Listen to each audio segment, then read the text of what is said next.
Hi, this is Colette from Soul Life Loving. I just thought I'd talk about, because it was mentioned to me again, about why I don't do tarot readings for other people. I did used to.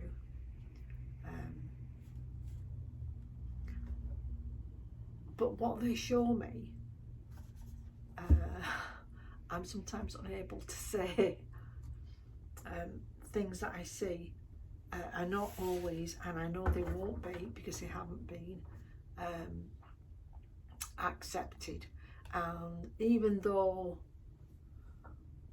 they know exactly what I'm saying and exactly what energies are out there coming in, even though they know this, if they don't want to acknowledge it and they don't want to recognise it, then it's me that's the fault. And the knock-on effect of this is sometimes quite serious nastiness, and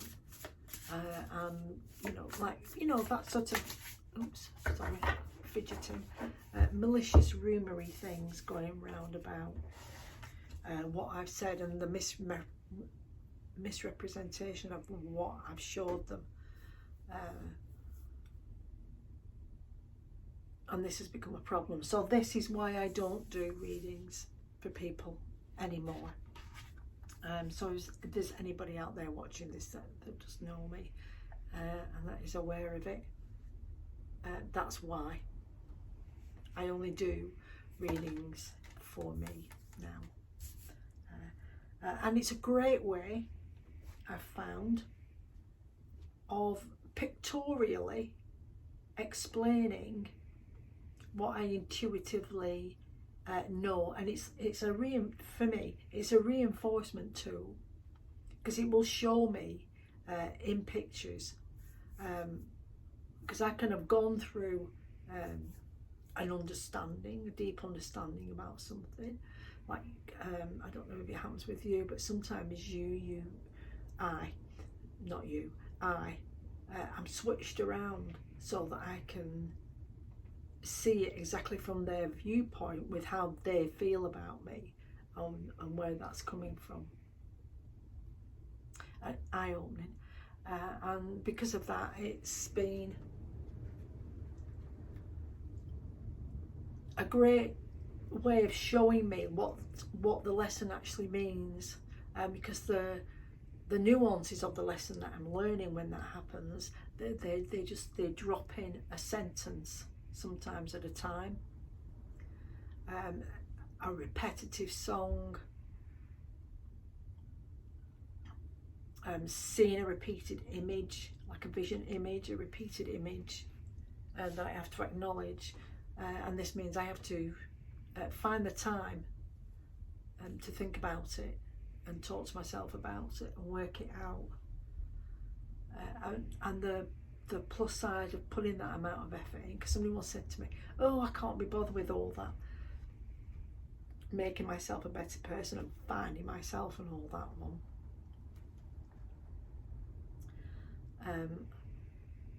And I sort of accepted it, like, oh, all right then. But then I realised, like one of the reasons why they actually liked me and trusted me, a lot of that was down to the work that I put in looking at negative aspects in myself to find out whether they're real or not. You know, do I need to be like that? Do I need to respond like that? And it's not second guessing, because I've got a guide, and if I ask, I'll get shown. It'll either come in a dream or a vision, or I'll hear it, or it'll start flashing at me. And so I know what the truth is. And I used to rely on those cues a lot. I still do. But now, because my intuition is getting stronger, I'm needing less of that reinforcement of cues. and I'm trusting what I actually feel, because sometimes, you know, that feeling comes in and the last thing I want to do is just trust it and have to accept something that I've been avoiding because I don't want to deal with it.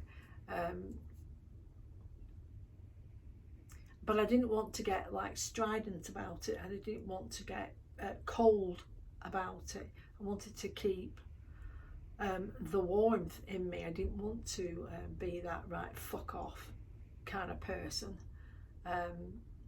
take your shit, go and dump it on somebody else person anymore. What I wanted to do was find a way where I didn't get into that emotion, but I could still do the same thing. I could still shut it down. It meant that I didn't get cross if I gave them chances. After they said, oh, I know exactly what you mean. I know exactly what you mean. And then they don't change. And I'm well aware of my shortcomings. That's probably why people get away with so much, because I am aware of how many shortcomings I have. You know, it's that 50-50 thing, isn't it?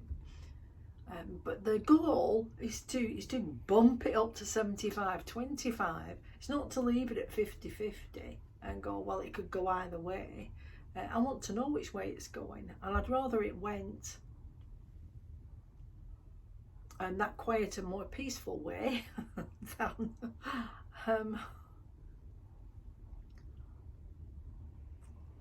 being that blunt, because there are better ways of dealing with it than telling somebody to get lost and don't talk to me anymore.